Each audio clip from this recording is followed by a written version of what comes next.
Hello, and welcome back to another coaching video. Today we'll be talking a lot about ADC. This guide will help you understand the basics of ADC on their strengths and weaknesses, how to play the lane, understanding macro, and how to fight as an ADC. But before we get into it, 96% of the people that watch these videos aren't subscribed, and I would greatly appreciate it if you just hit that button. It is completely free and you're coming back anyway, so why not hit it? Also, I am still offering free coaching VOD reviews if you want more specific knowledge that might help you get out of your elo and help you climb faster. Just go into the description of this video and add me on Discord so we can get one started for you. So what is an ADC? ADC stands for Attack Damage Carry, and we also can sometimes have an APC, which is an Ability Power Carry. The reason we have ADCs is because their strength is that they have constant consistent damage compared to a lot of roles. ADCs are mostly known for having range, doing damage with autos, and not really relying on cooldowns too much except for a couple of ADCs.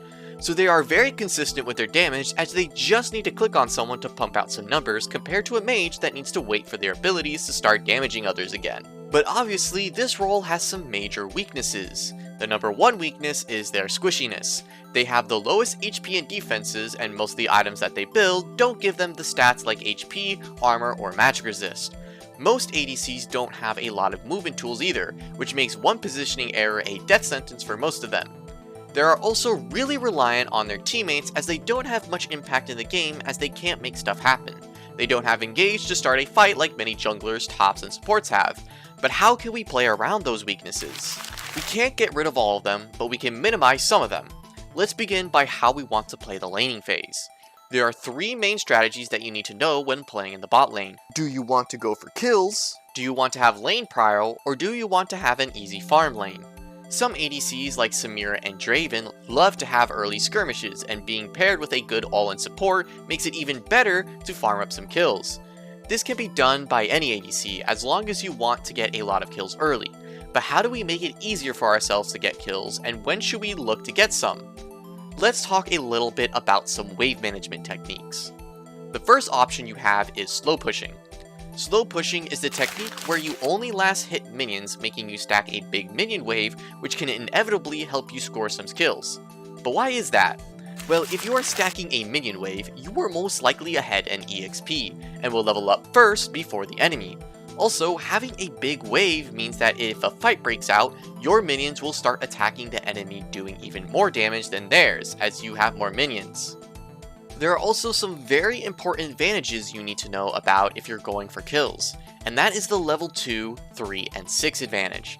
Since this is a two-person lane rather than one, you get your level 2, 3, and 6 advantage later than a typical one-person lane as you guys share XP. If you don't know what the level 2, 3, and 6 advantage is, here's a quick explanation.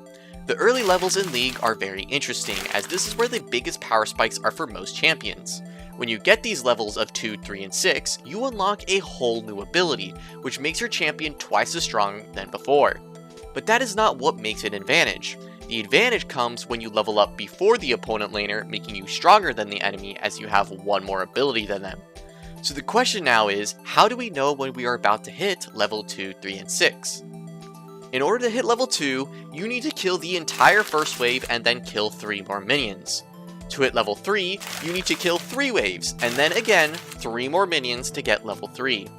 This isn't super hard to remember, but just keep track of it as this can give an advantage but also put you into a disadvantage. To hit level 6, there is no way you can know exactly when you're hitting this level, but it usually happens around 10 to 11 minutes into the game, and whoever has a bigger minion wave will most likely hit it first. This concept is really important to understand and is one of the easiest ways to catch out terrible players as they won't respect your advantage. The last thing that can help you get kills is understanding how to freeze. A freeze is when a minion wave is stopped right in front of your tower. To accomplish a freeze, the enemy needs more minions than you. Here is a quick look into how many minions you need to accomplish this. The closer the wave to your tower, the more minions the enemy needs to have. How does a freeze help you get kills? When performing a freeze, you and your support will generally have more space to work with when going for a fight, as you're right next to your tower if things get dicey, and the enemy needs to run down a whole lane in order to get away safely. This can make you play more aggressively in some contexts, as if they step up to the minion wave, they can most likely get caught and die. But how about if you don't want to go for kills? Well, instead, why don't you try to get lane prio 24/7? What is lane prio? Lane prio is lane priority, meaning you will generally have the first move when going to fights and drags, or you are slowly dwindling down the HP of the laners and taking turret platings. In order to accomplish this, you need to start pushing waves into the turret so you can use your range to poke out your lanes under their tower. Stuff like Ezreal, Kog'Maw, and Caitlyn do this really well, as they have a bunch of range to help them poke the laners, or take some free turret plating as the enemy is busy trying to CS. This tactic also allows you to usually have the first move for stuff like dragons or jungle fights. Alright, so we talked about some pretty aggressive ways to play the lane, but the problem with bot lane is that there are two people down there, and sometimes it can be a pain having a terrible support destroying what you want to do. So let's make it easier for us by not playing the lane and making it a farm lane. In order to do this, we want to fast push each and every wave into the enemy. This makes it so the wave is constantly going to the enemy and they have to worry about the wave and can't really fight you, as you can just back off and wait for the next wave. But we need to meet the wave quickly, as the more time we give to the enemy for the wave, the more likely the enemy can freeze the wave on you.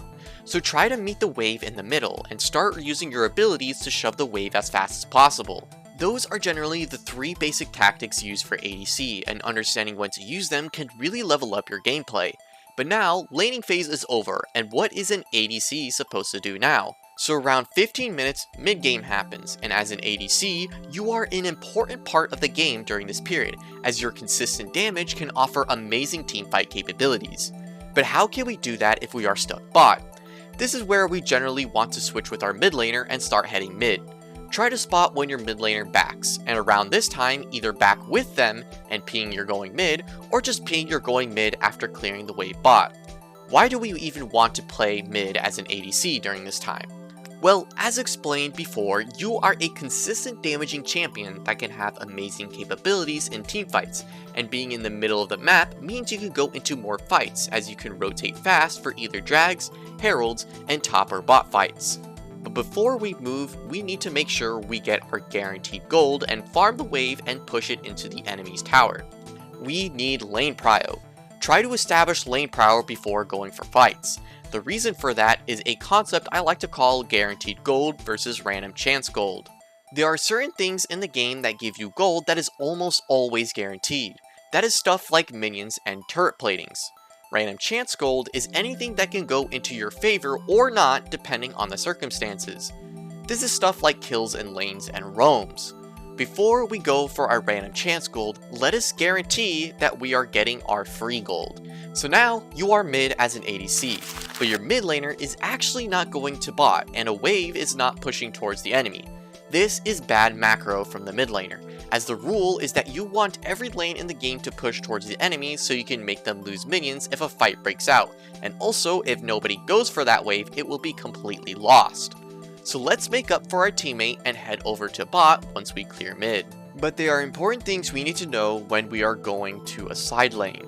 One is that you are an ADC, meaning many characters can just look at you and kill you, so we need to be extra careful when being in a side lane. If you aren't doing too well in the game, don't pass this mid mark when pushing waves back. But if you are strong and you think you can 1v1, you can actually start split pushing. Generally, ADCs don't do this, as they usually won't win a lot of 1v1s.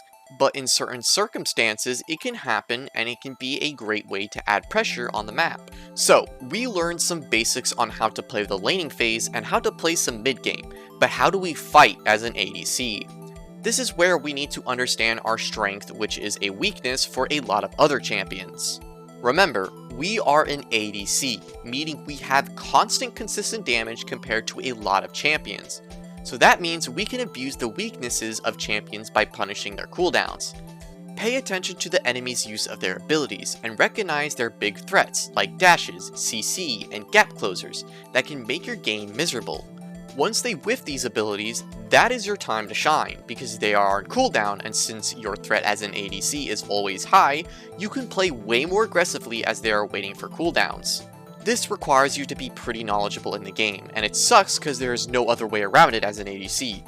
You need to pay attention to these things if you want to 1v9 games. Let's take a look at this threat level in action by looking at a challenger Korean Kaisa player. In this fight, this player does an amazing job at recognizing the threats of the enemy, and also knows when she can go in deeper because of her team and their CC. Take a look at how she postures at the beginning of this fight. Not close enough to auto, but just far away enough to not take any damage or get caught by the Jin Zhao. As soon as the abilities have been whiffed and the CC is stacking on the Jin, she immediately plays more aggressively. Once Jin gets out, she goes back to posturing defensively and waits until she can do her damage again. You can see how the strengths of ADCs are the weaknesses of others, as when the time comes, ADCs will surely burst you down when you become a sitting duck. Lastly, let's talk about items. Generally, as a new player, I recommend going to websites like op.gg and u.gg to find the most aggressive build possible for the said champion you are playing. It also gives you runes and summoner spells you should run so you don't have to worry about those, so you can just focus on your game. Most of these sites have a place called the core build, and that means these items you need to buy in every game every single time for your first 3 items. A good tip for what you should build after your core is how well you are doing in the game. If you are playing really well, build more defensively and build stuff like Guardian Angel, Bloodthirster, or Immortal Shield Bow. Since you are so far ahead, you do not need that extra damage, but extra survivability can help you stay in the fight. When you are behind, try to build more aggressively, as being behind means you are most likely lacking damage, and building more defensively will most likely not let you survive longer as the enemy team is already ahead. Build stuff like Lord Dominic's Regard, Navori's Flicker Bait, or Rapid Fire Cannon. And those are the basics of what it takes to be an ADC. Not all these concepts will work in any game, but this is a good video that tells you some great fundamentals that many players miss. If this video didn't help you too much, I recommend getting a free coaching VOD review from me. I am still offering those for a limited time, so if you would like to get better at League, I would love to help. Just go to the description of this video and add me on Discord so we can get one started. Anyway, thank you so much for watching this video, and if you enjoyed it, please consider subscribing and leaving a like. If you have any questions or concerns about the video, please leave a comment. I hope your climbs are going well, and I hope to see you in the next coaching video.